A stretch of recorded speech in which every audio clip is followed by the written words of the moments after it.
Hi guys, it's me Teacher Gon. In our today's video, we will talk about multiplying rational algebraic expressions.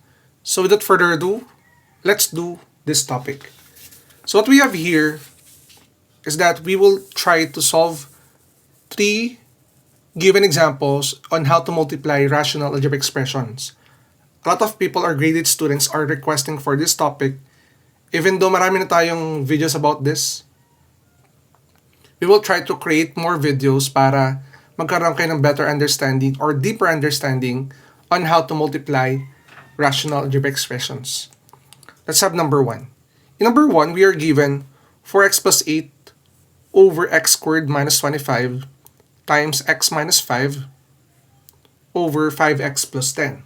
So ano ba nga ba yung steps natin on how to multiply rational algebraic expressions?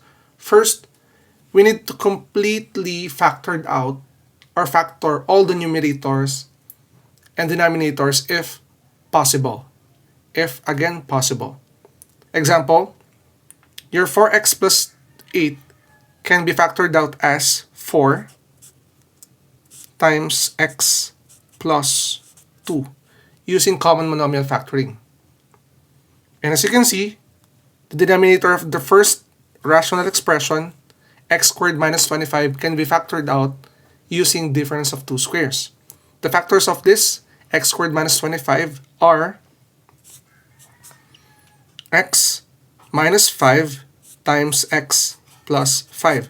So basically, kung mapansin nyo ngayon, in this kind of topic, like multiplying, even though from the addition, kailangan dito marunong talaga kayo ng factoring methods. That's why, kung maalala nyo, the first topics na pasok sa inyong grade 8 mathematics ay yung factoring. Because you can all use those knowledge on how to overcome this kind of topic. So we are done multiplying the numerator of the first expression and the denominator. Now let's go with the second one. Here we have x minus 5. This one cannot be factored. So we have to copy that as x minus 5. And then look at the denominator. We have 5x plus 10. This one can be factored out as 5 times x plus 2. So since ito yung multiplication, ang next step kasi natin dito is to reduce all common factors. Or in other words, we can cancel out the common factors. Pwede siyang from this denominator going up here. From this denominator going up here. So let me show you. We can cancel out here.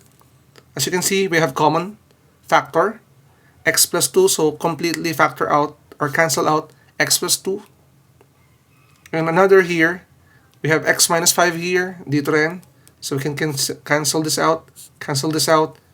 And kung notice nyo, what we have now, in the numerator, when you multiply this one, dito, multiply natin to dito, this one, 4 times dito, meron na lang tayo matitirang 1. Kasi completely nawala na yung numerator niya. So we have 4 times 1, which is equal to 4, over. In denominator naman natin, we still have 5 and 5, x plus 5.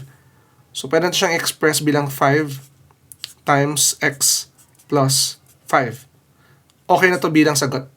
But if your teacher, gusto niya yung multiply na factor, we can also express this answer as 4 over 5 times x is 5x.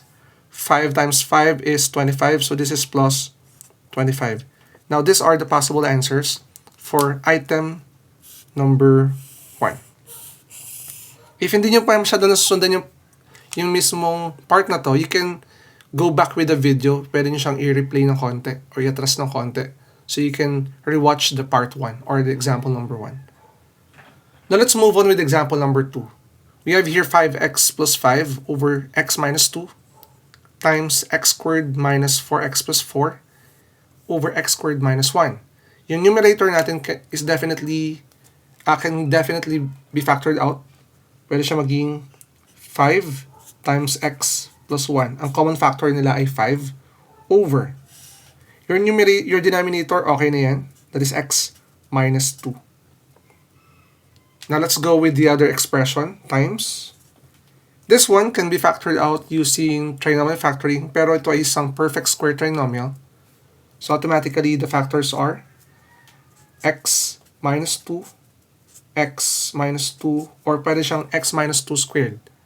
Ito kasi, the factors of positive 4, you can multiply two numbers that will be add up into negative 4. That is negative 2 and negative 2. Negative 2 times negative 2 is positive 2. Negative 2 plus negative 2 is negative 4. Over. This one, possible by difference of two squares. X squared minus 1 is x plus 1 times x minus 1. Since we are done factoring all the possible factors, we can eliminate the common factors. Cancel tayo. Ito, cancelled out. This one can be cancelled out. So, matitira to. For x minus 2, cancel this out, and this one. As you can see, what we have now, we can multiply this. 5 times x minus 2 over. Here in the denominator, meron dito matitirang 1. Multiply, you have x minus 1. Possible answer na to. But if your teacher wants to multiply it, 5 times x is 5x. 5 times negative 2 is negative 10 over x minus 1. And guys, these are the possible answers for item number 2. Now let's move on with item number 3. This is number 3. Now, for item number 3, medyo mahirap unang tingin, pero again, factoring. Your numerator x squared minus 8x plus 12 can be factored out as this one, x minus 6 times x minus 2. Check natin. Negative 6 times negative 2 is positive 12. Negative 6 plus negative 2 is negative 8. So definitely, these are the factors. Over. This one, x squared minus 16. Difference of two squares. Kunin mo yung square root nito. Square root nito. That is x saka 4. Then x saka 4. Lagyan mo yung plus and minus. For the second expression, look. One factoring method. This one, common monomial factoring. The factors are 4 times x plus 4 over trinomial factoring, perfect square trinomial to, x minus 2 times x minus 2. And in this case, since we're done factoring all the factors, can eliminate some of it, cancel, this one.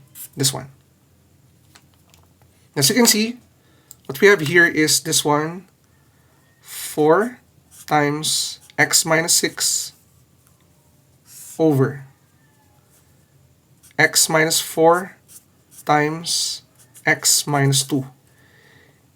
Pwede siyang express bilang 4x, then this is minus 24 over. This one, when you do FOIL method, this will give you x squared minus 6x plus 8. And guys, these are the possible answers for item number 3. Now, as part of our routine, guys, I will give you a problem wherein I hope na makita ko sa ating comment section your answer for this kind of problem. X plus 5 over 4x minus 16 times 2x squared minus 32 over x squared minus 25. So I hope guys na you learn something from this video and sana masagutan nyo itong mismong item number 4. Now guys, if you're new to my channel, don't forget to like and subscribe at i-hit na rin yung bell button for you to be updated sa ating latest uploads. Again, it's me, Teacher Gon. Maraming salamat. Bye!